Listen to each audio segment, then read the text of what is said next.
It is the first time that the ICA General Assembly has held in Africa continent. Why did you choose especially South Africa, and what do you think is the significance of this such a move? Well, the General Assembly of the International Cooperative Alliance moves around the world so that we can see and share and support cooperators in different parts of the world. We've never been to the continent of Africa, and as you know, that the 7 of the 10 largest, fastest growing economies are now to be found in Africa, which is quite amazing given even the very recent history in Africa. And it seemed absolutely right that we should have our General Assembly on this continent because there's still huge issues to deal with, issues of poverty, issues of joblessness, issues of education and health and homes. And it was our view that cooperatives have got a lot to add to Africa and to the development of Africa, but in the hands of the African people. And the critical thing for cooperatives is that it keeps the growth of enterprise in the local people's hand, and it keeps the wealth in their hands too. It isn't a model. Other models are like multi-stakeholder, multinational businesses take the wealth out of the country. We want to keep the wealth here in Africa for African people. So that's why we've come here, and South Africa offered us a very good venue that people could easily access, and so we've had a great representation here, 1,100 people from 88 countries, 350 South Africans. It's been great. There are currently the 300 cooperative in Korea, and the fundamental law of cooperative was passed last year. So some are concerned that the growing number of cooperatives, that which is the insolvent without experts in cooperatives. So could you give us some advice about so that South Korea could learn also your experience in cooperatives? Well, the first thing is that your fundamental law that was passed last year with great excitement, I'm very pleased that it's leading to a growth of interest and engagement with cooperatives. That's exactly, I think, what was intended when the government put forward the fundamental law. There is always a little bit of a risk when you have this boom in cooperatives, new cooperatives, because you have to have in place the support systems that deal with the training of the cooperatives, both its board, its members, and the general community that it's serving. You need to have people who can mentor new cooperatives through their governance procedure to make sure that they are adopting good member-based policies that will allow members to actively engage in the cooperative. You need to make sure there's plenty of financial training for cooperatives. So all these things have to be in place, and the danger of not having them in place, and I don't know whether you have or not, but the danger of not having them in place is that you will have cooperative failures, and that will actually do damage to the cooperative concept. Now, you have some very big, very powerful, very well structured and organized and run cooperatives in South Korea. And part of the responsibility of what I call the traditional movement in areas and times of growth in the cooperative movement, the traditional movement needs to help. They need to be able to provide some of their managers to mentor young cooperatives so that they keep financially on the straight and narrow. So they need to help them to market their cooperative difference to the community, these things that they can teach them and help them and support them with. So I hope that the traditional movement will understand that if some new cooperatives get into trouble and have a bad experience, that will damage all cooperatives. So it's in the interests of the traditional movement to support the growth in these new co-ops, as well as government's responsibility, really, to make sure that there's enough business support, cooperative business support available for these new co-ops. It's only the community and ordinary members who will be hurt if the co-op business collapses, and we don't want that to happen. And there's lots of evidence around the world about the sort of support systems you need in place to help grow. It's like any other business model. Often government will provide business advice shops for ordinary business. They need to do specialist cooperative advice for cooperative business, and the best people to do that are other cooperators. But it doesn't mean that government stands back from the process. Government ought to be encouraging it and supporting it, and, if necessary, putting some core funding in to help it work. So the remit of capitalism has been exposed, yes, and while it has not yet reached the great change, there has been such as Walmart occupied Walmart Street. It is not read the great change yet. So, in this respect, how do you think the world economic system will be changed, and what do you think will be the role and responsibility of cooperative in creating this change? Well, there's a great responsibility on us as cooperators. For too long, the cooperative movement has spoken inwards to itself. We like to talk about our movement. We're proud of our co-ops. We like to share, but the time has come for us to talk out to the non-cooperative world, because what we've seen since the financial collapse and the recession is that we cannot any longer rely on one dominant model of business in this world. It failed us, failed millions of people across the world. Children have lost their hopes for the future. Many of them have lost their homes, their jobs. And those countries that have a better balanced economy, having more cooperative input or other member-based, community-based businesses in their economy, as well as the traditional corporation or company sector, those countries have come through the economic recession better. So what we are arguing at a global level is that what the world needs is a more diversified global economy. And the cooperative movement is the largest part of the rest of the business world, if you like. We're businesses, but we're owned by our members, democratic ownership, and of course we don't give money to. Our constitutions oblige us to look after our members, not to make the largest profit, which is what companies and corporations must do by law. So we believe we have a big opportunity to grow the cooperative family of businesses across the world, to help them grow and prosper, and we believe we should do that with the consent of ordinary people and local communities. So what we're trying to do, and we've launched this blueprint for a cooperative decade, is to bring into being and the feeling amongst ordinary people that cooperatives are their preferred model of business. Why? Because they're the most sustainable. And we've just been hearing at this General Assembly in Africa about the sustainability of the cooperative principles and what we need to do to make them more sustainable, so that people will say, well, that's the sort of business I want, a business that actually is controlled by local people, it serves local people, it keeps the wealth in the local community, and it doesn't send the wealth off to some shareholder in a distant place because it's owned by an even more distant multinational business. So this is our aim, our hope and our achievement, we believe, and the work we've got to do for the next few years. So yes, there's a critical role for us in fighting for a cooperative model of business on a global scale, on a national scale as well. The 2012 was designated with the International Cooperative Year by the UN, and there was a lot of boom to cooperative in 2013. So how do you see the past 2 years movement? Okay, so it's been a fantastic 2 years. Internally, inside the movement, the International Year has suddenly created a great sense of cohesion. Across the world, we all know that we're part of something bigger. And something bigger owned by 1 billion of the world's citizens. There are 1 billion people in cooperatives.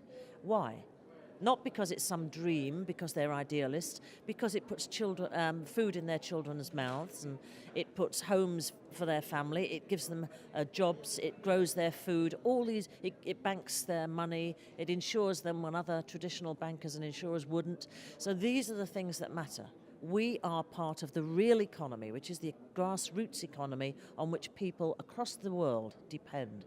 So we're huge, but we're also small in we go from tiny little co-ops, 5 to create a co-op in Korea, through to multi-billion cooperatives who've got maybe millions of members. So we are already a big part of the global economy. And what the International Year gave us was this greater sense of ourselves, that we're already having a big impact, but actually we can do a lot more yet. So it's given us a sense of confidence as well. Confidence to celebrate what we're doing and an ambition to do more. So our blueprint for a cooperative decade which is our legacy from the International Year, which was a huge gift to us, that International Year. Our legacy now is to show that we can continue the dreams of our forefathers and build this cooperative movement which serves people and communities and not just the red-blooded chase for profits. We must make profits because we have to reinvest in our business, in our communities, in sustainability. But this is what we do with our profits. We don't return them to shareholders somewhere else. So it's all about investing in our people, in our communities. And we must do this so that people can see that what happened in 2007 and 2008 with the financial collapse, when the dreams of so many millions were destroyed overnight, that never happens again. With that great effort and the performance, I think you have been doing great job on that as president of ICA. And actually in Korea, the first woman president was elected last year as South Korea president, and you are the first woman, the ICA president. How do you see the women relation and leadership of the women going on over the world? Well, Yes, do you remember Zimbabwe? I have 3 granddaughters, and I'm telling them this is the century for women. And I think that what we're seeing is women taking their place in leading roles increasingly, not enough yet, but increasingly across the world, better educated women, more professional women, more confident women. It's still a long way to go, but I'm sure, I have this vision in my own head that, society, a bird flies when both its wings are operating in harmony, and my view is that society is like that. That for society to really be cohesive, to be calm, to be growing, and to be at peace with the world will happen when both wings, men and women, are working together in harmony. And I think that's worth fighting for my granddaughters too. Is there any difficulty you do the job as a president of ICA as a woman? No, none at all. I've just been re-elected for the second term, so and I've had total support and very good support from all the men on the board of the ICA as well as the women, no, I've had no problems at all. The cooperative movement, it is growing, it is confident, but it has risks as well. The sort of risks you were asking about if cooperatives are not properly supported, and we have to understand that as well. It is a good picture at the minute, but there are still areas where we have to make them better. And although our financial institutions came through the financial crisis very well, but there were still 1 or 2 areas where some of our financial institutions have some problems. Most of it can be attributed to not properly having members engaged, to governance failures, to democratic failures. So these things we must always look to. And I think that all of us, men and women, have to be cognizant of that element of our business. Let's celebrate, let's drive it forward, but let's make sure that we're talking honestly about the state of our movement and what we've still got to do to improve it. And I think we can all do that. And as a woman, I'm confident that I may have been the first woman president of the ICA, but I won't be the last. Not as a woman, as a president of ICA, there's so many groups and coups. So, is there any difficulties? Could you tell us most difficult thing while you're doing your job? Okay. Yeah. Well, it's like any other big organization, which is a global organization. It's keeping everybody together. Because what the International Year taught us is that the co-op movement achieves much, much more than it could ever expect when it works together. And that cohesion is a critical element that we learnt from the International Year, and keeping that momentum. And it means that people have sometimes to say, actually, it doesn't matter if it's me doing this, let's just do it. so that we can show the world that the cooperative movement's working together. And sometimes that's difficult. Sometimes people have key vested interests in keeping a role or doing a function or being somewhere and being a spokesman, and that can be painful for people and keeping that cohesion, allowing everyone to feel engaged and drive our global movement forward is the key thing for me, and that's the most difficult. It is labour intensive. You have to go around the world, talk to people, you have to make them see that you value their input. But wherever I go in the world, I try to get the opportunity to visit grassroots cooperatives. So I can see not only the leaders, the governments, the institutions, but I can see what co-ops are doing on the ground in that country. That's also part of what helps me to keep my own vision and motivation strong. And I've seen some fabulous cooperatives around the world. I've also seen some good leaders and some bad leaders. And we know that the movement has to face up to its problems and deal with them, and we try to encourage that.